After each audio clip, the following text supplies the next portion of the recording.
Hello, and thank you for joining us here on the Neutral Zone. I am Phil Milani in studio with my partner in crime, my trusty sidekick. Really, the best way to describe this person is my everything. It's at Eric Dalala. Well, I'm fired up for today's episode. This is a special one. It is. This is the finale of our Countdown to Camp series. I've been waiting a long time, and it's finally here. You know what happens when the countdown is done? Camp starts. Camp starts. Let's go. Yeah, exactly. So we've got a great episode in store for NZ Nation. We're going to be giving our predictions, Eric. Wow. It's predictions time. It is. Yeah. We're going to give our offensive player of the year for the Broncos, defensive player of the year for the Broncos, and then we'll answer, will this team make the playoffs? You know, as a Broncos fan, you come here for the facts. You want the record straight, this is where you come. Where else would you go? Nowhere. Right. So you come here. You come here. Yeah. That's the beauty of it. Yeah. It makes a lot of sense to me. It's nice. And the other thing you come here for is that you're part of a community. Of course. You're part of a group that's a big Broncos fan group. It's NZ Nation. And you're part of the show here. So get involved. Leave a voicemail, 707-NEUTRAL. 707-NEUTRAL. Just pick up your phone and call in. It's that easy. Give us your prediction. Yeah. Will this team make the playoffs? Who's the offensive player of the year? Who's the defensive player of the year? You have a voice. This show's here for you. Yeah. There's another way you can get involved. You can leave an email at neutralzoneshow@gmail.com. Neutral Zone Show. Yeah, a little bit different than 707-NEUTRAL. It's neutralzoneshow@gmail.com. Got it. Or, Phil, you could leave a comment right here on YouTube. Yep. Smash that subscribe first. You might want to even smash the subscribe button. Yeah. And then leave a comment. Right.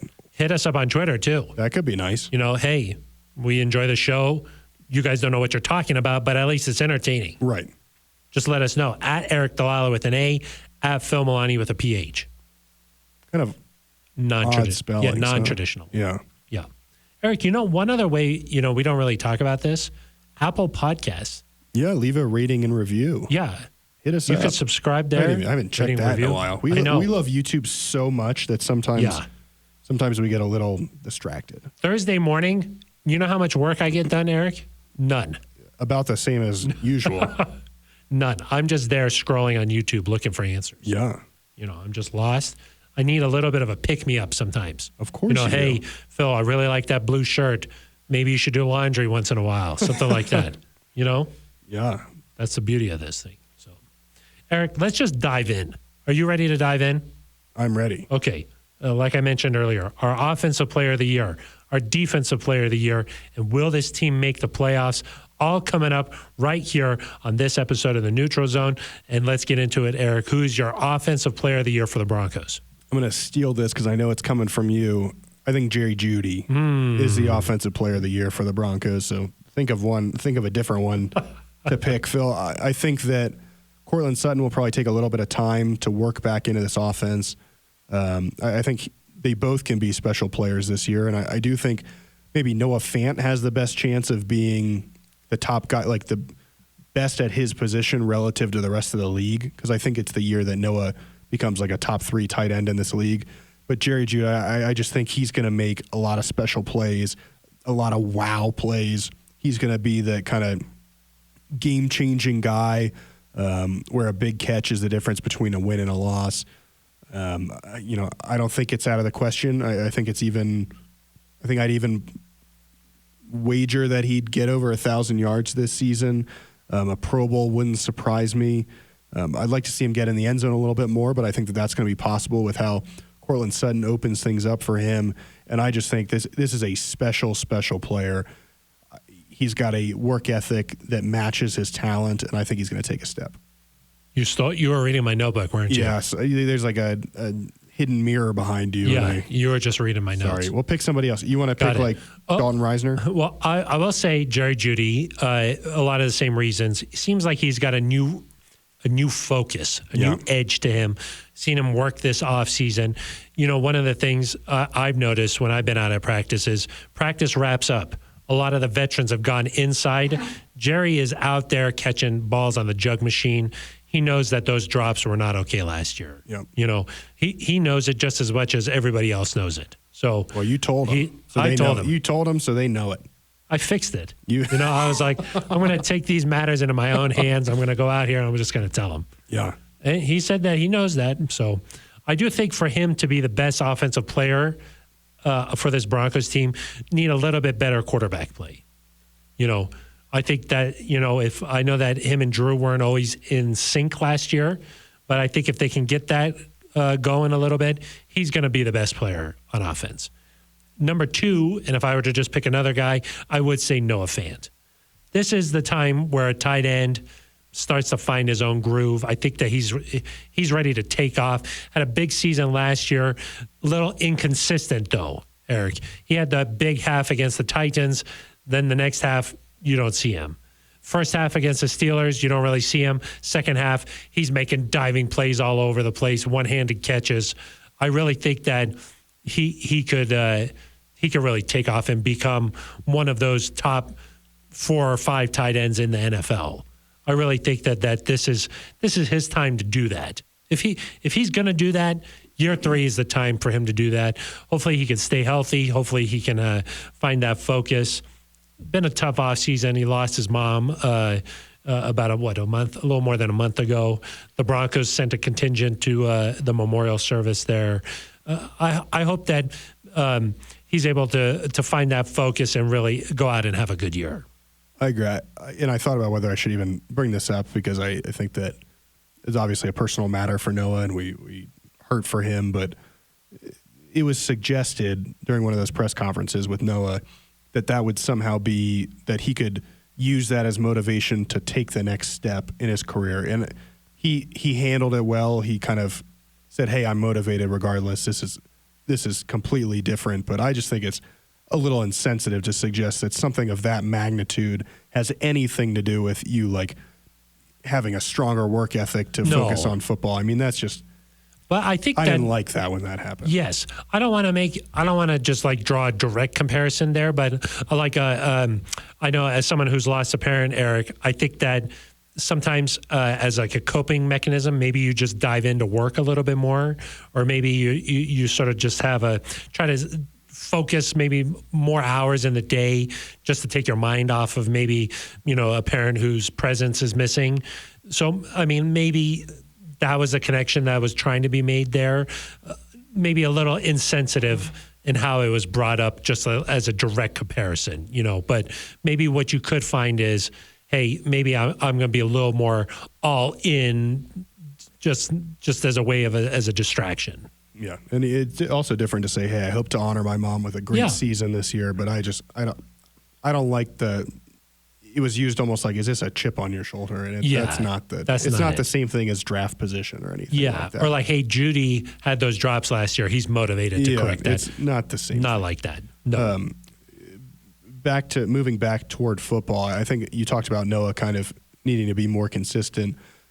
I'm unsure how much of that is him, how much of that was the quarterback getting play, targets, how much of that was the play calling. I mean, but I do agree that he is a force at times. He dominates. He needs to be, you know, more involved on a consistent basis.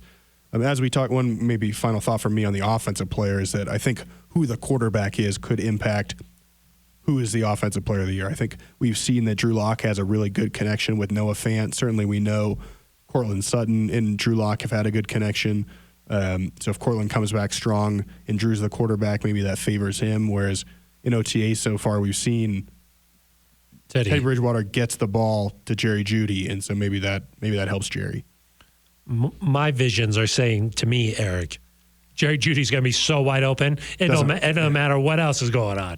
Well, we saw last year. Sometimes it did matter. Yeah, that's true. Okay, so I think we both say Jerry Jeudy, but the runner-up would be Noah Fant. Yeah, I agree. I think that's a good way. And I will just say one thing, like not a slight on Cortland. I think he can still be an effective player. I just think we saw with Bradley Chubb last year, it might take a little bit of time to get into this. And so Sutton could still have a Pro Bowl season. Definitely. Yeah. On the defensive side of the ball, Eric. Yeah, do you want to go first this time? You're DPOY. You want me to go first? I can go first. Well, I just don't want to take your guy again. There's more options, obviously, on the defensive side of the ball. Of course. So easier to come up with a different guy. You're right. I'm going to say Justin Simmons. Okay. I think that you could go in a lot of directions here, but Eric, one thing, I'm not that smart. I mean, I'm really smart, but I'm not that smart. But here's what's something that's I agree with at least part of that. even someone like me can understand this, Eric. 2018, 3 interceptions. Okay. 2019, 4 interceptions. Okay. 2020, 5 interceptions. So I'm really excited for 2035. 3, 4, 5. Now, I ran out of fingers on this hand, but I think that I can figure out 2021 without a question, 6 interceptions for Justin Simmons. Wow, that might be if he has 6 interceptions, that might be the league lead among safeties. Maybe That's among what any I'm saying. player. He could be the defensive player of the year for the whole league if he does that. It's as easy as 3, 4, 5. 6.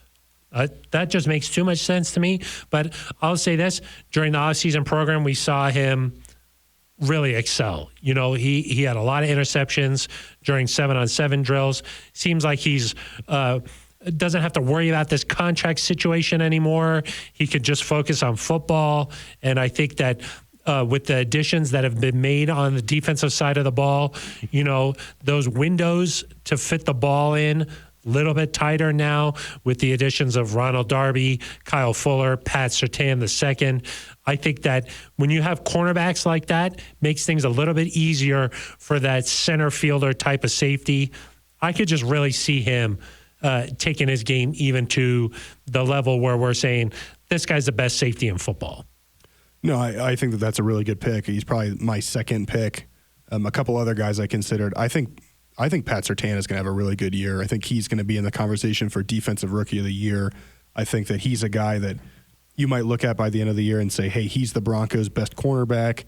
You might look at him next year as maybe the Broncos' best player. Like he's going to be really good, really fast, I think. And another guy I thought of was Draymond Jones, who had, I think, 7.5 sacks last year, 6.5. I think he's poised to really take advantage of Von Miller and Bradley Chubb being there. And I think he's going to have a special season. Is this hedging I'm talking about? No, I'm walking people through your thought process. Because I do think that Justin Simmons is the safe choice. Oh, okay. Yeah. You a little bit of a shot. I was going to say that was a shot. Because I think that Justin Simmons is going to, knock on wood that he stays healthy, that he's going to have a certain number of interceptions just because he's going to have all these opportunities. So I'm saying he's going to take his game to the level where he's the best safety in football. But I do think it's like we've seen from Justin that he's played well, a consistent level well enough over the last few years that I think it's a nice safe pick. I think despite the ankle injury that it worries me a little bit, Phil. It worries me. But despite the ankle injury, I think Bradley Chubb will be. Yeah, that's who my number 2 was. I think Bradley Chubb will be the Defensive Player of the Year for the Broncos. I think that he could be the Defensive Player of the Year in the NFL. He could. I think that if the thing with ankles and with these little injuries, they just always scare me because you say he'll be fine by training camp. Like Baron Browning, for example, has some sort of lower leg issue. You say he's going to be fine by training camp. And then it becomes, he's not quite ready to go. With KJ Hamler and his hamstring, it's like, we're just holding him out as a precaution. A little bit. But there's a reason he's not on the field. And those things scare me. And so with Bradley, we've heard he's going to be back. He's going to just work on some conditioning. They'll work him in there, but won't need to start on PUP. Assuming he's okay, he should be able to trust that ankle right away. It's different than the ACL a year ago. But he's figured it out, I think. With Von Miller there, he's going to get more one-on-ones. He is a physical, I think, dominant pass rusher. He had a strip sack against Cam Newton. I expect more of that from him. And you're right, Phil. I mean, he had 12 sacks as a rookie with Von playing there. And I think that he could have a similar jump to what Von did in 2012, where he had 18.5. I mean, I could see – it would not surprise me if Bradley Chubb leads the NFL in sacks. I think it's more likely that he does it than Von, but I think Von will take enough pressure off Bradley. But, I mean, if you said, hey, Bradley Chubb ends the season with 17.5 sacks and he's the NFL leader in sacks, I'd be like, okay, yeah, I can totally see that. And so, especially and then you add in another game that could be even higher. But I just think that this is a guy that is so dedicated, plays hard, has figured some things out, has the experience you need now, hopefully is going to be healthy. That all adds up to me for a really good year. That was so safe. You think Bradley Chubb is safe? Yeah, I think that's safe. I mean, What? he just like we talked about with Noah Fant. This guy's coming into his own. He was a Pro Bowler last year. Very safe pick. Von Miller's back. Gosh, you are safe. Safe? Yeah. What's the combination? Because you're a safe. This is a guy that is dealing with injuries. I'm not worried about this ankle. I'm not worried about it. Okay. It was bothering him last year. He had a procedure to clean it up. That's why he's not out there right now. He's still actually coming back from it. It's not like a hamstring where KJ Hamler's like out there, but not all the way out there. That actually kind of concerns me more, where it's like there's like this lingering thing. Chubb's had this procedure. It's been fixed.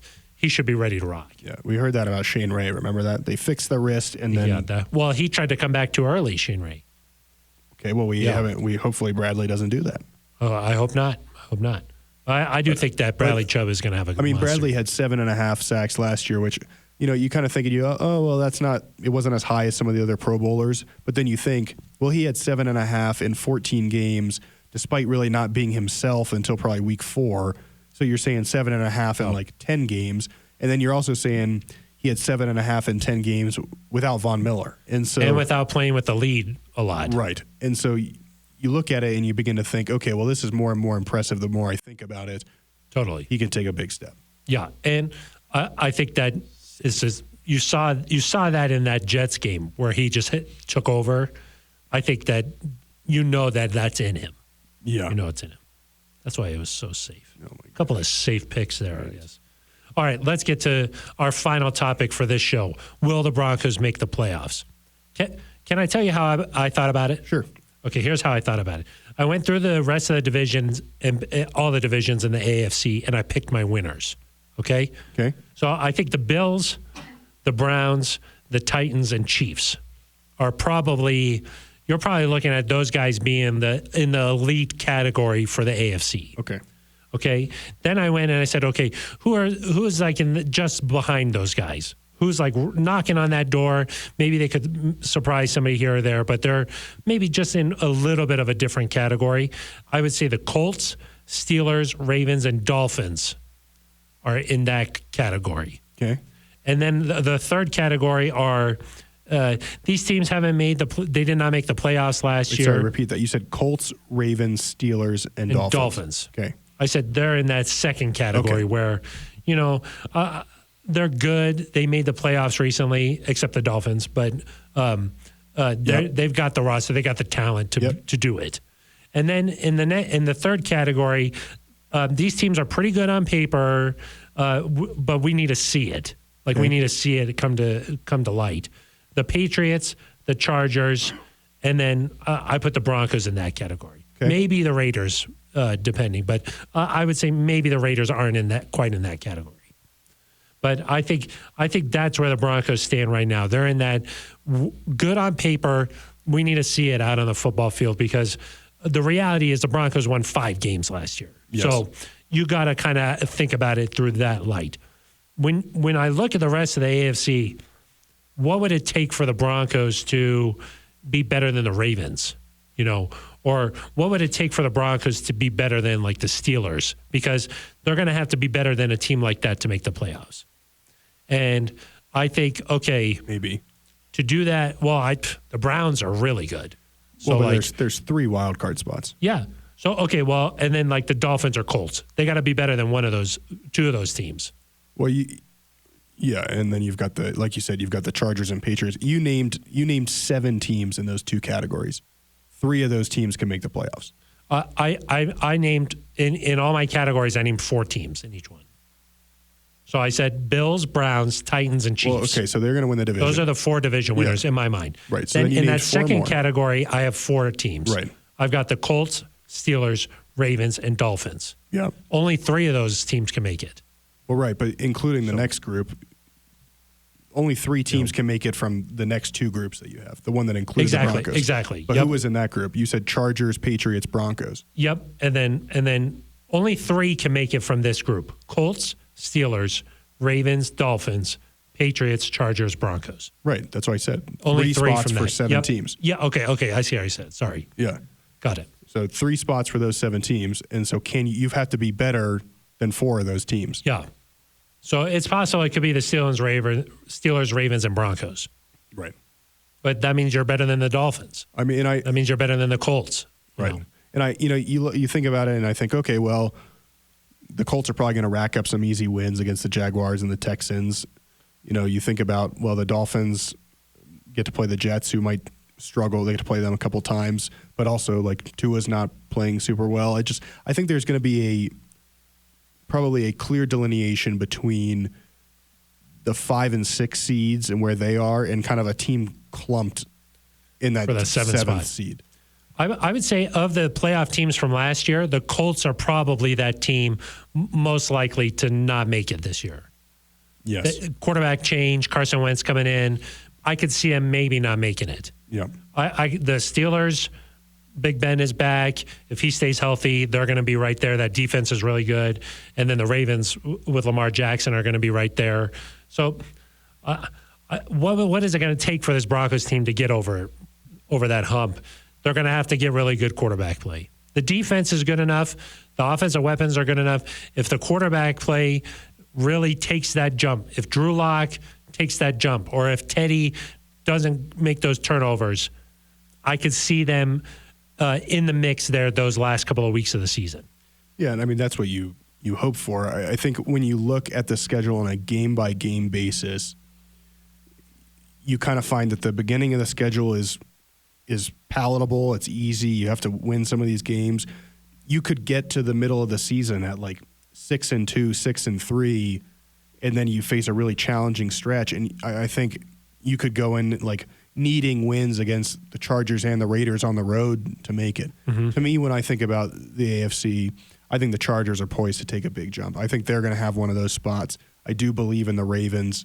And so then it's, to me, it's that Colts, Steelers, Broncos, Patriots. That's kind of the group that Dolphins, like that's the group that is going to be competing for that 7th spot, I think. And you're right, it is somewhat about, or it's a lot about the quarterback position, but I just think you're going to have to get these wins early. You can't let losing streaks pile up. Some of it is it might come down to a tie break. I mean, but when it comes down to it, as I think to win or to get a playoff spot, I don't know if 10-7 is going to be good enough. I don't think so. Not with the talent. Because you look at it and you think, okay, well, last year in the NFC, 9-7 would have been good enough. It was not good enough in the AFC last year. You needed to be 10-6, 11-5. I think 11-6 probably would sneak you in there, which means that you can only lose 6 games. I look at this schedule. You play the Chiefs twice.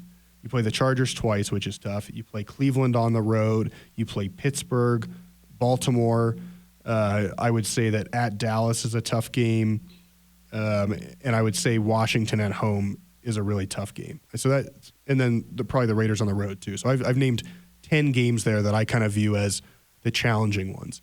You're gonna have to win. You're gonna have to find a way to win 4 of those. And so that might mean you probably have to split with the Chargers. You probably need to steal one. You might need that home win against the Chiefs to end the year. You probably need to, when you're playing the Washington football team, Cowboys, Eagles, and Giants, you might need to go 3-1 against that division. And so it's funny, Phil, because I look at the last few years of the Broncos and you're like, okay, well, hey, you just stacked 2 wins in a row. Like that's good. You're almost back to 500 or whatever. The good teams that make the playoffs that win the division, they win 3 games for every game they lose. And so, last year I'm thinking, wow, you beat the Jets and the Patriots in a row. Like that's a really impressive feat. And then it's like, this is what's normal for a playoff team. And you don't drop games. You can't be around that win every other game or you just won't make it. And so it is going to be a really tough task. I think if the quarterback play is the same that it has been, I think you're going to fall short. And I think that with Teddy Bridgewater, I think you can be in that 10-7 range, maybe 11-6 if this defense is really good and then things go well. Obviously, it's a better team than Teddy's been around, I think, probably since Minnesota. So if he was able to go 11-5 with them, maybe 11-6 happens here. And then with Drew, like we've mentioned in the previous episodes, I think his ceiling is much higher. Like maybe if things would go well, you could go 12-5 if he puts it all together, but it could also go worse. So I think if you right now, having not seen improved quarterback play, I would guess the Broncos finish kind of in that 8-9, 9-8 range where you're right around 500. You feel better about where you are, but you're still kind of trying to figure out, hey, how do we get over this hump? Well, I'll say this. Every year, it always seems like there's one team that's supposed to be really good, falls off. And usually there's one or two teams that were supposed to be meh, and they rise up. I think the Broncos could be one of those teams.